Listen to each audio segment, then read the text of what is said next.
Hello जी, जय माता दी। कैसे हो आप सब? आई होप आप सब अपने घरों में राजी खुशी से होंगे। और मैं आप सब के लिए यहाँ माता रानी से प्रार्थना करती हूँ कि आप सब भी अपने घरों में राजी खुशी से होंगे, स्वस्थ होंगे। तो चलिए वीडियो की शुरुआत करते हैं। तो गाइज, आज का मेरा टॉपिक होगा कि हमारे समाज में जो बेटियां हैं वो इतनी प्रताड़ित की जा रही है, इतनी परेशान की जा रही है। तो उसी टॉपिक पर मैं बात करूंगी कि हमारे समाज के कुछ लोग, इतनी छोटी सोच के लोग हैं, इतनी घटिया मानसिकता के लोग हैं, जो सिर्फ एक लड़की को बेटी होने पर भी प्रताड़ित करते हैं और दहेज की मांग करते हैं और लड़की को परेशान करते हैं। चलो मान लेते हैं कि जो लोग कम पढ़े लिखे हैं, गरीब हैं, जो स्लम एरिया से आते हैं, उनके लिए तो हम ये 1 मिनट के लिए मान भी ले कि भाई उन लोगों को नहीं पता होता और वे लड़की को लेकर भी प्रताड़ित करते हैं, क्योंकि उनकी सोच में जो है वही यही है कि लड़का ही जो है वो हमारा वंश चलाता है। लेकिन जो लोग इतने पढ़े लिखे हैं, इतने बड़े बड़े बिजनेसमैन हैं और उनकी सोच भी इतनी घटिया है, इतनी छोटी सोच है, तो उनसे हम क्या ही उम्मीद कर सकते हैं। मतलब ऐसे लोगों का पढ़ा लिखा होना वो हमारे समाज को क्या दे रहे हैं? मतलब पढ़े लिखे होने से उनकी सोच नहीं बदल सकते और ना ही उनके पास इतने पैसे हैं तब। तो ऐसे ही जो है हमारे समाज में बेटियां प्रताड़ित होती रहती है। लेकिन जो हमारा समाज में जो प्रशासन है, जो सरकार है, वो बिल्कुल भी इस पे एक्शन नहीं लेती है। वो सोई रहती है, क्योंकि जब भी कोई जाके कंप्लेंट करता है तो या तो वो बोलते हैं कि जैसे कि किसी की बेटी चली गई तो वो बोलते हैं आ जाएगी, इधर उधर गई है। और या कोई भी महिला घर में प्रताड़ित हो रही है, उसमें भी ये एक्शन नहीं लेते हैं। तो आप बताओ, क्या ये उसका मरने का इंतज़ार करते हैं तब प्रशासन सरकार जागेगी? क्योंकि आप सब ने देखा है, जो ग्रेटर नोएडा में निक्की भाटी थी, जो कि जड़ के जो है वो मर गई। अब वो 4 लोग जो है वो जेल में बैठे हैं। चाहे वो जलाई गई है, चाहे वो खुद जड़ी है तो भी आदमी मानसिक रूप से प्रताड़ित होवे तभी यो इतना बड़ा कदम उठावे। क्योंकि कुछ लोग बोल रहे हैं कि वो वायरल होने के लिए ही ये सब किया गया है, लेकिन ऐसा नहीं है भाई। वायरल होने के लिए तो बिल्कुल भी नहीं है ये। हाँ, हो सकता है कि जो उसकी बहन है कंचन भाटी, तो इनका जो पार्लर है वो बंद करा दिया था, तो वो डराने के लिए परिवार वालों को ये कदम उठाया हो और वो जो है उसकी बहन ने ही उसके साथ गलत किया कि उसकी आग नहीं बुझाई, ये हो सकता है। तो ऐसे ही एक मामला है ये यूपी का बुलंदशहर का, और ये जो लड़की है ये हापुड़ की है और इनके पिता का नाम है वो संजय गर्ग है।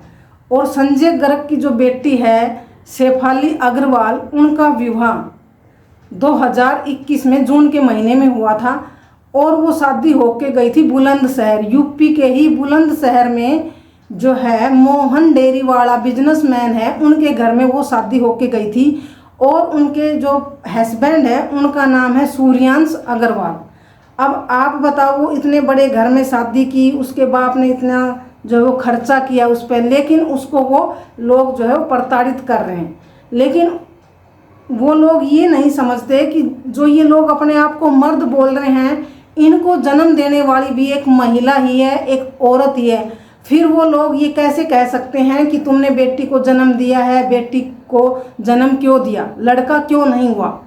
अरे जब इतने पढ़े लिखे लोग हैं हमारे समाज में, वो ऐसी घटिया सोच और घटिया मानसिकता रखते हैं कि लड़की क्यों हुई, लड़की हमारे वंश को आगे नहीं बढ़ा सकती। क्योंकि अब देखो कौन सी सदी चल रही है, 21वीं सदी चल रही है, दुनिया कहाँ से कहाँ पहुँच रही है, लेकिन उनकी सोच वहीं जो है वो पीछे अटकी हुई है। अब आप बताओ, इतने पढ़े लिखे जो लोग हैं उनको पता होना चाहिए कि भाई लड़का या लड़की पैदा करना एक महिला के हाथ में नहीं होता है। क्या आपने सुना है कि कभी किसी महिला ने कहा हो कि मेरे को लड़कियां ही क्यों हो रही, किसी जेंट्स को इस बात का जिम्मेवार ठहराया? नहीं, क्योंकि उनको पता होता है कि इसमें जो है वो किसी की गलती नहीं होती है। लड़का या लड़की होना किसी के हाथ में नहीं है। ये जो पढ़े लिखे लोग हैं ना, उनको बहुत अच्छे से पता होगा।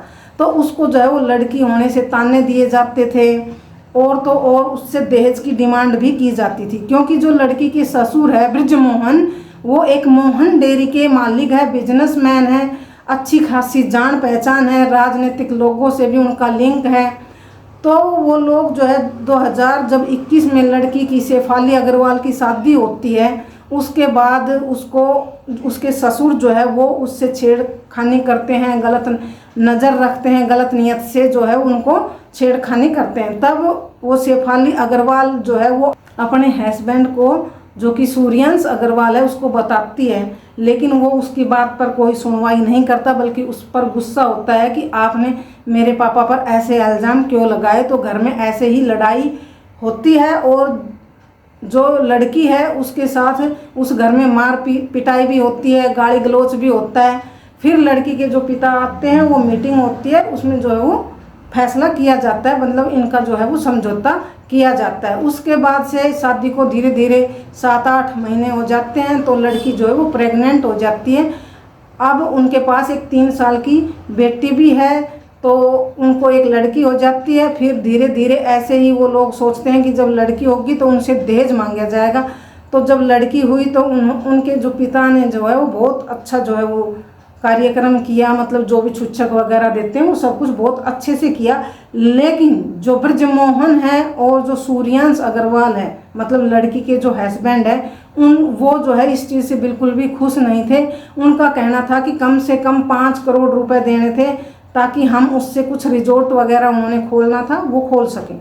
तो उसके बाद उसके साथ और गलत व्यवहार करने लगे, मार पिटाई भी करने लगे। और लड़की का यह कहना है कि मेरा घर बसा रहे, मैं फिर भी सहती रही, 10-10 महीने तक अपने घर भी नहीं जाती थी और मेरे को जो है वो फ़ोन भी नहीं दिया जाता था। कभी कभार ही मेरे को जो है वो फ़ोन दिया जाता था, लेकिन वो एडजस्टमेंट करती है और जीतती है कि मेरा घर बसा रहे, क्योंकि हर लड़की को पता होता है कि भाई मेरे जो फादर ने इतने पैसे लगाए हैं, मेरे पिता ने इतने पैसे लगाए हैं, और मतलब कि ऐसे ही छोटी मोटी बात पे मतलब घर छोड़ के जाना वो अच्छा नहीं होता। लेकिन उन्होंने उसको इतना प्रताड़ित किया और वो सहती रही। तो एक दिन जब लड़की की जो सास है उसने एक लेटर लिखा, जिसमें उन्होंने लिखा कि अपने हस्बैंड को, जो लड़की की सास है उन्होंने अपने हस्बैंड को एक लेटर लिखा कि जो लड़की का ससुर है ना, उसका पहले भी जो है वो बाहर कई औरतों के साथ गलत संबंध थे। तो लड़की की जो सास है उसने लेटर लिखा अपने पति को, क्योंकि वो उस टाइम उससे नहीं बोलती थी, नाराज़ थी। तो लिखा कि भाई आपने जो है वो पहले भी बाहर ऐसे कई महिलाओं से गलत संबंध रखे हैं, कम से कम अपने घर की बहू को तो छोड़ दो। तो वो लेटर जो है वो लड़की के हाथ लग जाता है। फिर वो जैसे बताती है, और तो घर में फिर भी उसके साथ मार पिटाई होती है, और तो और उसके साथ जो है वो उसकी ननदें भी उस मार पिटाई में शामिल होती है। तो ऐसे ही धीरे धीरे समय और बीतता रहा। कई बार उनके जो पिता है लड़की के वो आए, मीटिंग वगैरह की, समझौता कराया, ऐसे ही चलता रहा। लेकिन अब जब 6 महीने पहले जब ये शेफाली अग्रवाल है ये दोबारा प्रेग्नेंट होती है, तो इसकी जो हस्बैंड है उसको पता लगता है। तो वो क्या करता है कि इस पर तलाक का केस डाल देता है, और वो ये केस में तलाक में ये लिखवाता है कि ये जो शेफाली अग्रवाल है ये घर छोड़कर चली गई है, 1 साल से ये अपने घर अपने मायके में ही रहती है, मेरे साथ नहीं रहती है। जबकि वो लड़की शेफाली अग्रवाल अपने ससुराल में बुलंदशहर में ही रहती है, और उस पर वो जो है तलाक का केस डाल दिया जाता है। तब जो लड़की है शेफाली अग्रवाल, उसके फादर भी आते हैं, और जब बोला जाता है, कार्रवाई की जाती है पुलिस की, तो उन्होंने वो केस जो है बोल दिया कि हमने वापस ले दिया तलाक का। लेकिन अब उसके साथ जो है वो मार पिटाई होती है, और उसकी अलग किचन भी कर दी जाती है, उसको खाने को भी कुछ नहीं दिया जाता। और फिर अब 2.5 महीने पहले ही उसकी जो 3 ननदें हैं वो भी वहाँ आई है, और उसके साथ बहुत मार पिटाई की है, क्योंकि उनका कहना है कि इन्होंने बेटी को जन्म क्यों दिया, और जो दहेज की जो डिमांड थी 5 करोड़ की वो भी पूरी नहीं की, क्योंकि उनको उम्मीद थी कि लड़की होगी तब वो इतना कुछ देंगे, लेकिन वहाँ उन्होंने ऐसा नहीं दिया। तो हमारे समाज में बेटियाँ दहेज और बेटी क्यों हुई इस नाम से जो प्रताड़ित हो रही है, तो मेरे को तो यही है कि ना तो इसमें जो है वो कानून कुछ कर रहा है, और ना ही सरकार इसमें कुछ कर रही है। क्योंकि आप मरने का जो है वो उम्मीद लगा के बैठे हो कि जब मरेगा कोई तभी उस पर अमल किया जाएगा, जब भी कुछ कार्रवाई की जाएगी। तो देखो ऐसे ही कितनी सारी लड़कियां हैं जो प्रताड़ित हो रही है। और अब जो उसकी ननदें हैं तीनों, और उसका ससुर है और उसके हस्बैंड है, तीनों ने मिलके जो है उसके साथ मार पिटाई की, और उसका जो बच्चा है वो भी जो है वो ख़राब हो गया है। तो अब उसके जो पिता है उसने कंप्लेंट की है, 2.5 महीने हो गए हैं, उसकी कोई कार्रवाई जो कोई भी FIR जो है वो नहीं हो रही है, क्योंकि उन्होंने जो है बुलंदशहर के इंस्पेक्टर से भी मिल लिया है और जो भी मतलब पुलिस कार्रवाई करनी थी वो सब की है, लेकिन उसकी कहीं भी सुनवाई नहीं हो रही। थक हार के अब वो मीडिया में आया है और उन्होंने गुहार लगाई है सरकार से कि भाई मेरी बेटी को फैसला दिलवाया जाए, न्याय दिलवाया जाए। लेकिन जो लड़की के ससुर है ब्रिजमोहन, उनके लिंक जो है वो राजनीति में उनके लिंक बताए गए हैं और उनकी जो है वो कोई सुनवाई नहीं कर रहा है, इसलिए लड़की का बाप जो है वो मीडिया में आया है।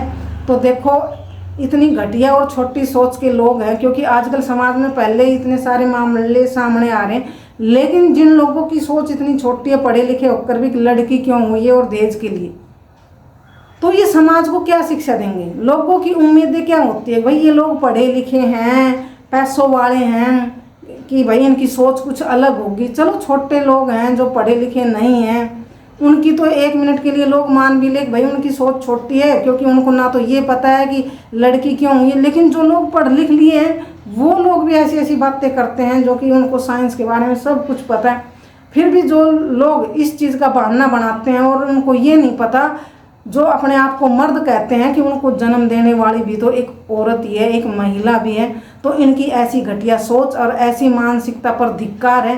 ऐसा लोग समाज में, इतना घटिया लोग, इतनी घटिया मानसिकता वाला लोग जो है ना ऐसे लड़कियों के साथ कर रहा है। तो मैं तो यही कहूँगी कि भाई सरकार ने, प्रशासन ने इस पर कार्रवाई करनी चाहिए, क्योंकि जब लड़कियां परेशान होती है तो ही ये गुहार लगाती है, नहीं तो कोई लड़की ऐसा नहीं चाहती कि मेरा घर उजड़े। हाँ ऐसी बहुत सारी है जिनका तो काम यही है, उसमें लड़के भी हैं, कुछ लड़कियां भी हैं, वो अलग कैटेगरी में गिने जाते हैं। लेकिन जो सामाजिक है परिवार, जो कि इज्जतदार परिवार है, संस्कारी बेटियां हैं, जो लड़कियां घर बसाना चाहती हैं ना, उनके साथ भी कुछ लोग ऐसा करते हैं। तो उसमें बहुत दुख लगता है कि इन्होंने जो है समाज में जो है वो ये क्या मैसेज दे रहे हैं इतने पढ़े लिखे होने के बाद भी। तो मैं तो यही कहूँगी कि भाई कानून और प्रशासन ने जो है इस पर अपना एक्शन लेना चाहिए, उस लड़की को, उस बेटी को न्याय दिलाना चाहिए।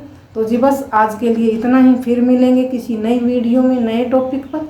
तब तक के लिए आप सभी को राम राम जी, जय माता दी।